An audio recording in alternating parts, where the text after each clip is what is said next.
Assalamualaikum warahmatullahi wabarakatuh. Bertemu lagi dengan pelajaran IPA, Ilmu Pengetahuan Alam. Semoga pada pertemuan kali ini kalian sehat ya. Sebelum belajar, marilah kita berdoa menurut agama dan kepercayaannya masing-masing agar kita ditambahkan ilmunya dan diberi pemahaman yang baik. Berdoa mulai. Berdoa selesai. Pada hari ini kita akan belajar tentang gelombang bagian yang pertama.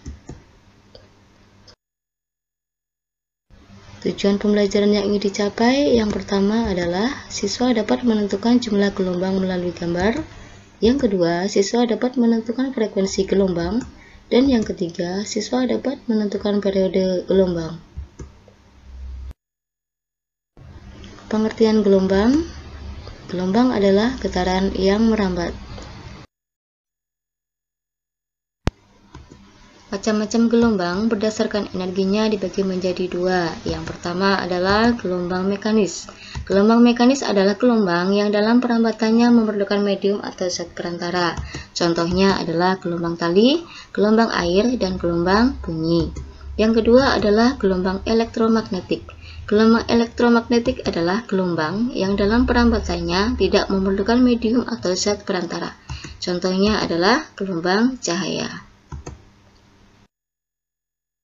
Sedangkan macam-macam gelombang berdasarkan arah rambat dan getarannya dibagi menjadi dua. Yang pertama adalah gelombang transversal. Gelombang transversal adalah gelombang yang arah rambatnya tegak lurus dengan arah getarnya dan tersusun dari bukit dan lembah. Contohnya adalah gelombang tali dan gelombang air. Yang kedua adalah gelombang longitudinal.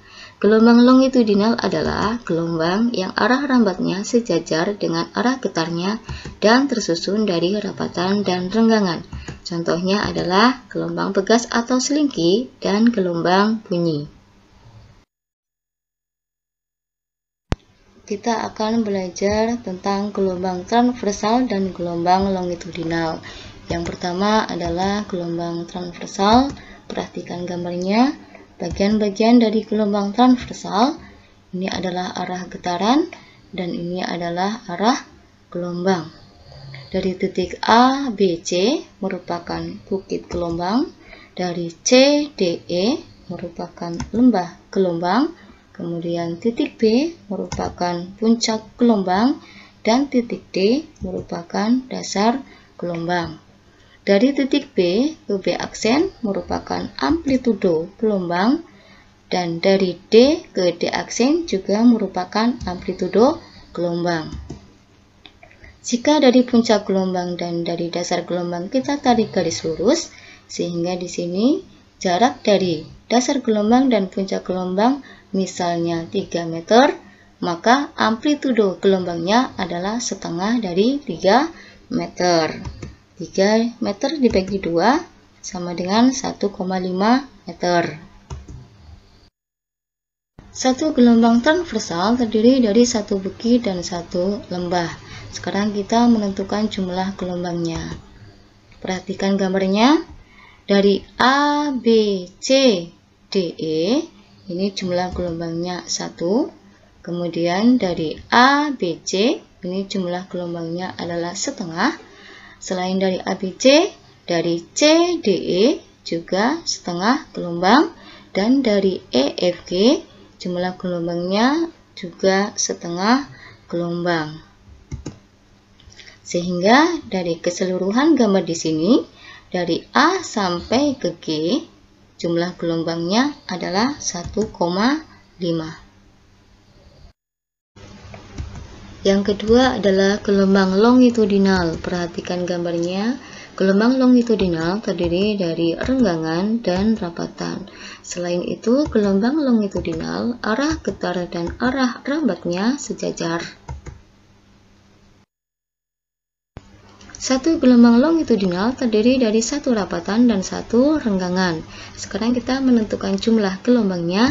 Perhatikan gambarnya. Ini adalah renggangan dan ini adalah rapatan.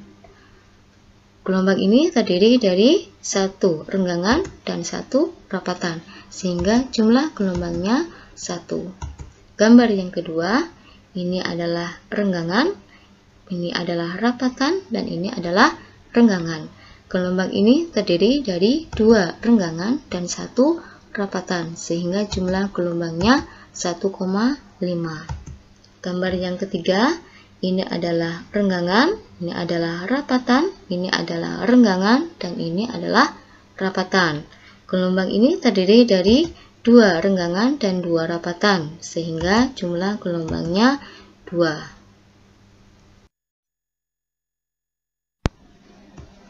Frekuensi dan periode gelombang. Apa yang dimaksud dengan frekuensi dan periode gelombang?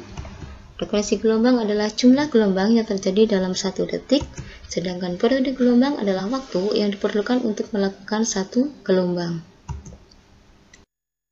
Sekarang rumus-rumusnya. Rumus yang pertama adalah rumus mencari frekuensi gelombang.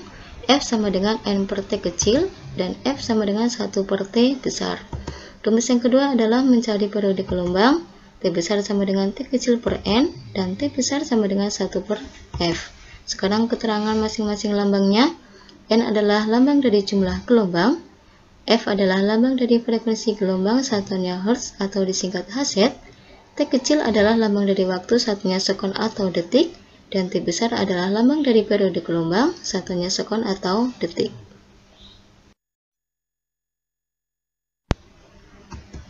Contoh soalnya, perhatikan gambar. Jika waktu yang diperlukan adalah 3 sekon, tentukan A. Jumlah gelombang, B. Frekuensi gelombang, C. Periode gelombang. Dari soal ini, yang diketahui hanyalah waktu, yaitu 3 sekon atau 3 detik. Waktu, lambangnya adalah T kecil. Sekarang yang ditanya ada 3. Yang pertama adalah jumlah gelombang. Jumlah gelombang lambangnya N. Kemudian yang B, frekuensi gelombang, lambangnya adalah F.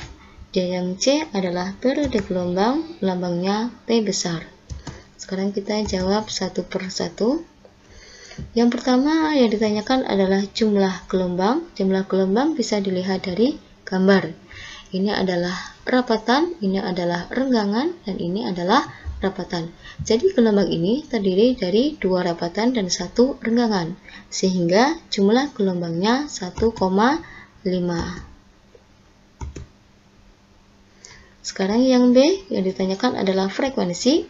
Karena di sini T kecil sudah diketahui dan N sudah ada, maka menggunakan rumus F sama dengan N per T kecil.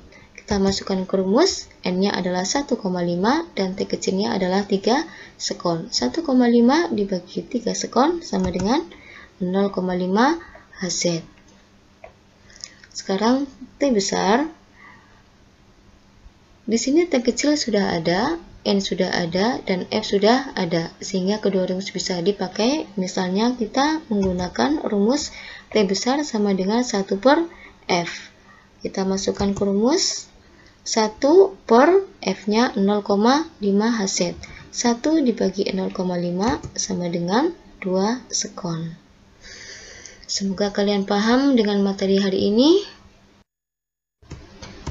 Terima kasih. Wassalamualaikum warahmatullahi wabarakatuh.